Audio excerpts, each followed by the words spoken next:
चरवाहा बालक और भेड़िया। एक गांव में एक चरवाहा बालक रहता था। वह रोज अपनी भेड़ों को लेकर जंगल के पास स्थित घास के मैदानों में जाता।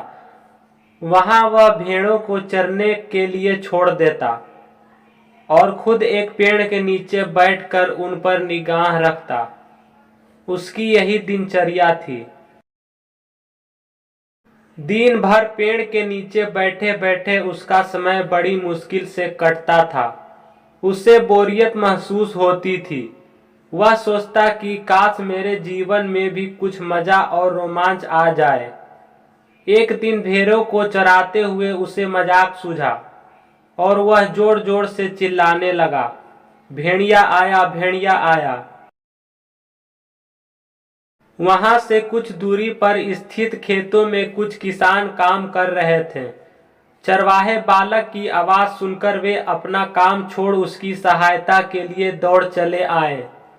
लेकिन जैसे ही वे उसके पास पहुंचे, वह ठहाके मारकर हंसने लगा। किसान बहुत गुस्सा हुआ।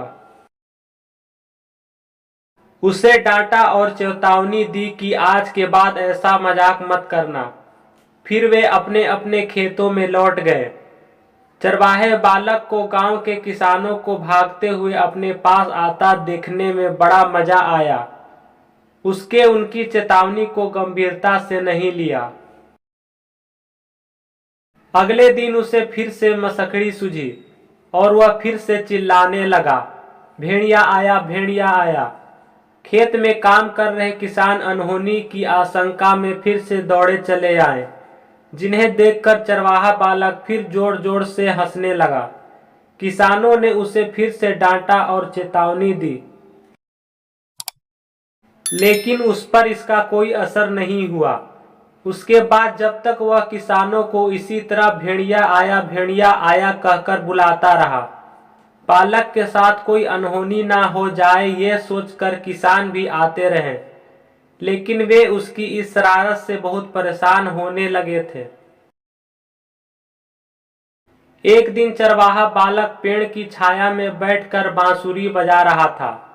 सच में एक भेड़िया वहां आ गया। वह सहायता के लिए चिल्लाने लगा, भेड़िया आया, भेड़िया आया। लेकिन उसकी शरारतों से तंग आ चुके किसानों ने सोचा कि आज भी ये बालक उन्हें परेशान करने का प्रयास कर रहा है, इसलिए वे उसकी सहायता करने नहीं गए। भेड़िया उसकी कुछ भेड़ों को मारकर खा गया। चरवाहा बालक दौड़ते हुए खेत में काम कर रहे किसानों के पास पहुंचा और रोने लगा। आज सचमुच भेड़िया आया था। वह मेरी कुछ भेड़ों को मारकर खा गया। किसान बोले, तुम रोज हमारे साथ शरारत करते हो। हमें लगा कि आज भी तुम्हारा इरादा वही है। तुम हमारा भरोसा खा चुके थे, इसलिए हम में से कोई तुम्हारी मदद के लिए नहीं आया। चरवाहे बालक को अपनी गलती का एहसास हुआ और उसने कसम लिया कि वह फिर कभी झूठ नहीं बोलेगा और दूसरों को परेशान नहीं करेगा।